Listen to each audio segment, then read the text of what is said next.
Welcome to the Baseface Network.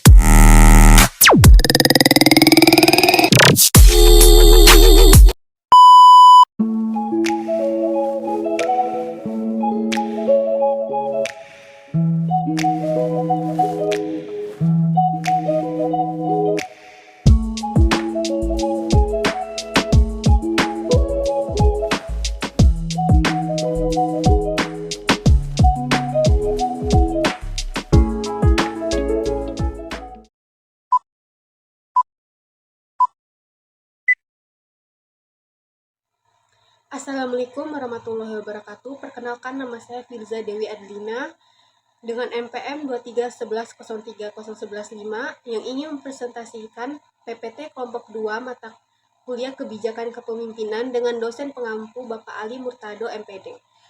Judul PPT kami yaitu Pendidikan sebagai Proses Pemberdayaan Kebijakan Pendidikan berdasarkan Hakikat Pendidikan. Baiklah, langsung saja mulai ke poin yang pertama, yaitu pengertian pendidikan dan pemberdayaan.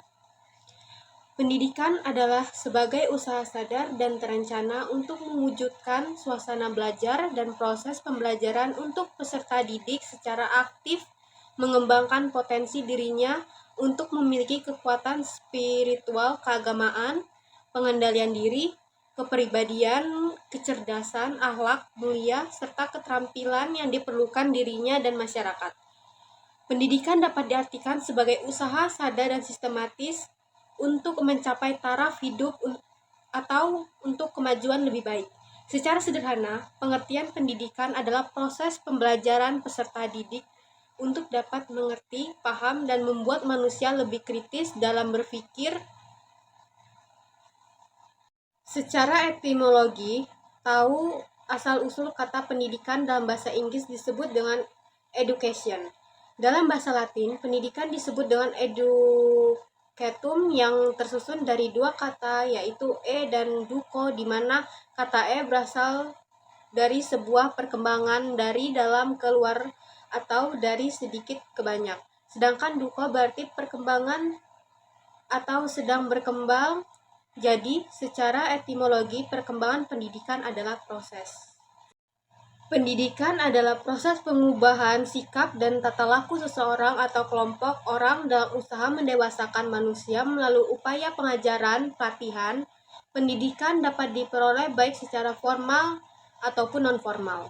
Pendidikan secara formal diperoleh dengan mengikuti program-program yang telah direncanakan, terstruktur oleh suatu institusi, departemen, atau kementerian suatu negara. Sedangkan pendidikan non-formal adalah pengetahuan yang diperoleh dari kehidupan sehari-hari, dari berbagai pengalaman baik yang dialami atau dipelajari dari orang lain.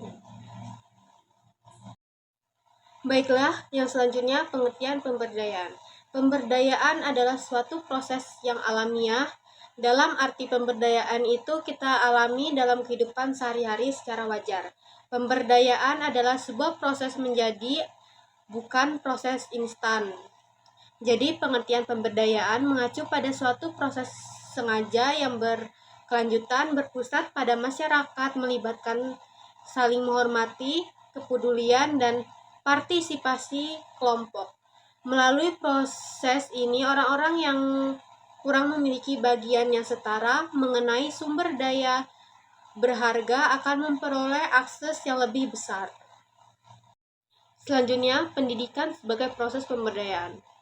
Tawuran antar pelajar, dekadensi moral, penggunaan zat-zat terlarang, tindakan asusila, kriminalitas, dan sejenisnya merupakan pemberitaan memprihatinkan sering menimpa para pelajar dan mahasiswa. Kita yang notabene menjadi harapan sekaligus penerus bangsa, adakah yang harus dibenahi dalam sistem pendidikan kita? Dan dari mana kita harus memulainya? Orang bijak mengatakan bahwa pendidikan bukan segala-galanya, namun sesuatu harus dimulai dari pendidikan. Pendidikan dalam sistem merupakan sebuah rangkaian proses pemberdayaan manusia menuju taklif kedewasaan, baik secara akal, mental, maupun moral. Untuk menjalankan fungsi kemanusiaan yang diemban sebagai seorang hamba di hadapan Khaliknya dan sebagai pemeliharaan khalifah pada semesta. Dengan demikian, fungsi utama pendidikan adalah mempersiapkan peserta didik atau generasi penerus dengan kemampuan dan keahlian skill yang diperlukan agar memiliki kemampuan dan kesiapan untuk terjun ke tengah masyarakat lingkungan. Sebagai tujuan akhir pendidikan dalam Islam sebagai proses pembentukan diri peserta didik manusia agar sesuai dengan fitrah keberadaannya.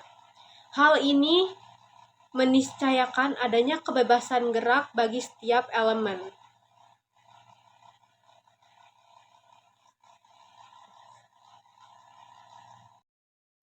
Baik, poin yang terakhir yaitu kebijakan pendidikan berdasarkan hakikat pendidikan. Menurut Kamus Besar Bahasa Indonesia, kebijakan berarti kepandaian, kemahiran, kebijaksanaan, rangkaian konsep dan asas yang menjadi garis besar dan dasar rencana dalam pelaksanaan suatu pekerjaan kepemimpinan dan cara bertindak.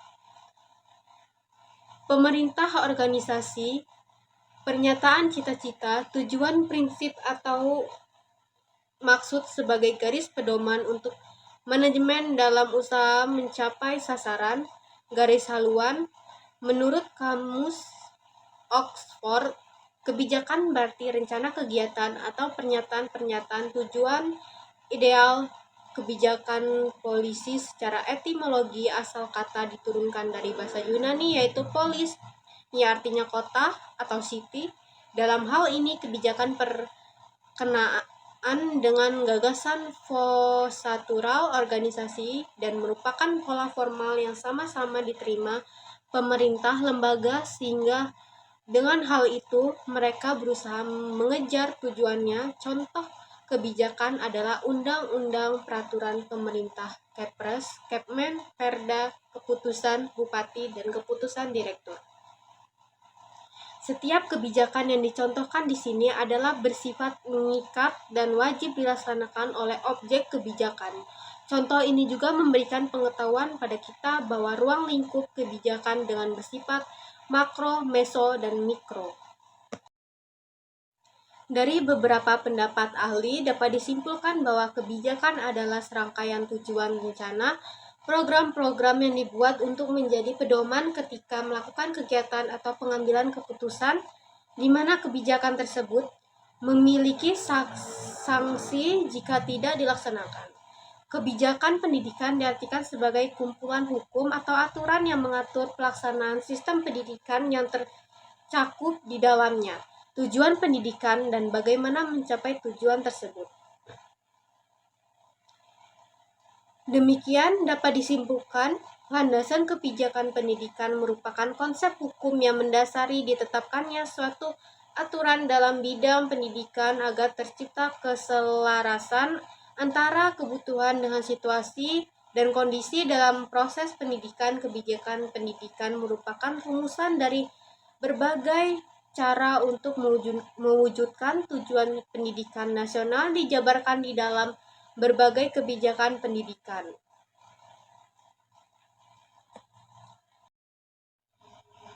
Baiklah, demikian presentasi dari saya. Bila ada salah kata, saya mohon maaf. Kepada Allah, saya mohon ampun. Saya akhiri. Wassalamualaikum warahmatullahi wabarakatuh.